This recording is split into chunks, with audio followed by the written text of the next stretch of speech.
planet. And then Jesus said that I needed to return back to earth. And I said, oh, please, I can't go.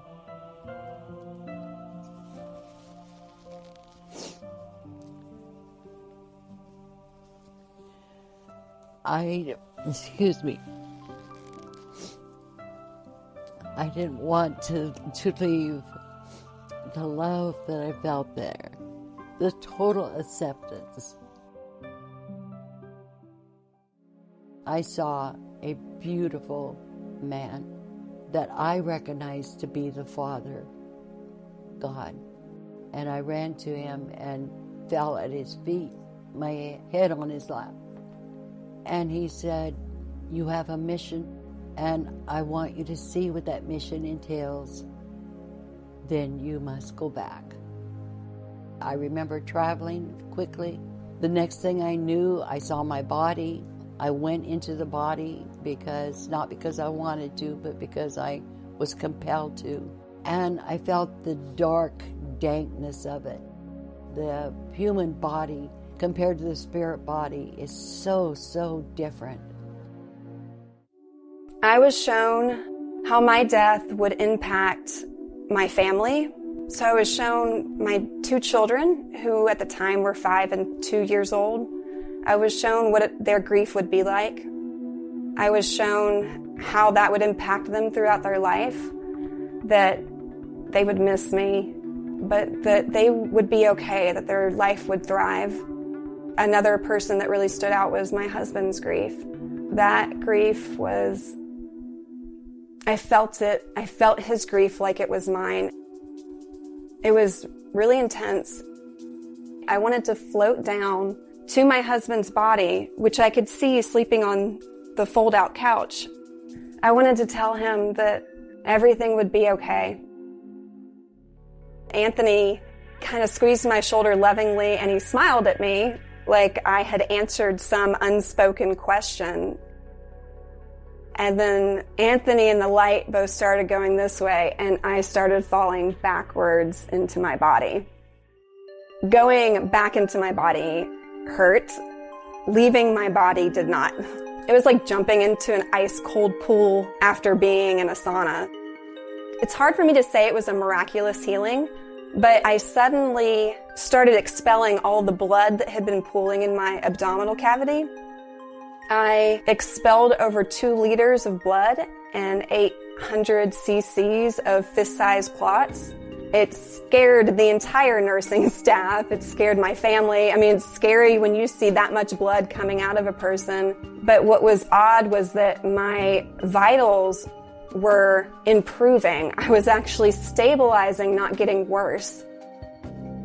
The doctors still don't know what caused my illness to begin with, why my symptoms were happening, exactly where I was bleeding from internally, nor do they know really how I healed from all of that. So at my checkup, I asked my surgeon, I said, I saw a light while I was in the hospital, and I was really careful. And he said, oh, I've heard of that happening to people, but I've never had a patient tell me that. And I said, well, how close was I? And he said, Jessie, you were walking the line there for a while. It was later, 5 years later, that I went to my doctor and I said, something happened to me. I need to discuss it with you, and I want to know if you had any idea that I died. And he said, yes, I was aware of that. I started doing service because service is our best gift to God. When we're helping other people, it is to be of service to them. So I went to the hospital here in Seattle and volunteered at the Cancer Research Center, where I could work with the dying patients as well as their families. So I did that for several years. I began going to various church organizations to speak, to share. I want to go back, and I had Jesus promise me that he will return me to where I left when I had to leave him. When I started to kind of, I guess, rejoin the world, I felt this intense love for everyone.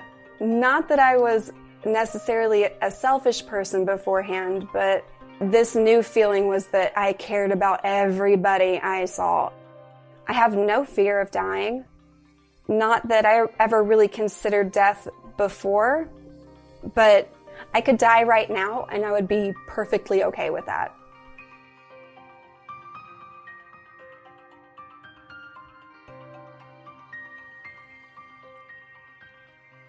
That is amazing to hear these beautiful women and their experience.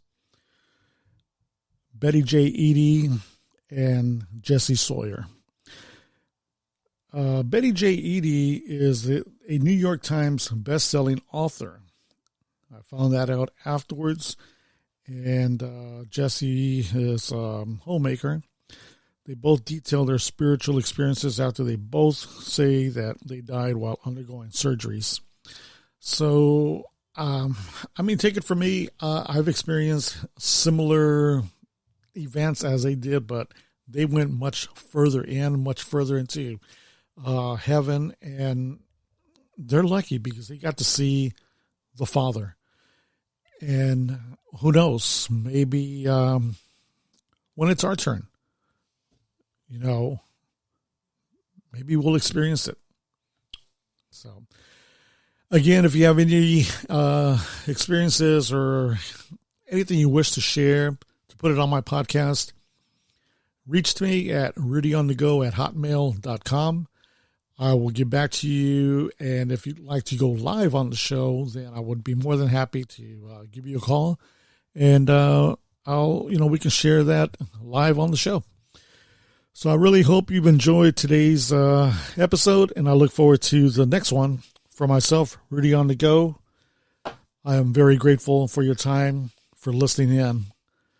And remember that life is what you make it. So take care.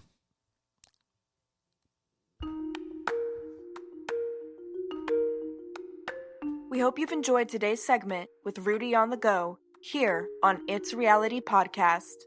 Remember to subscribe to his YouTube channel at youtube.com/RudyOnTheGo and turn on post notifications to stay updated every time he posts new vids. Until next time.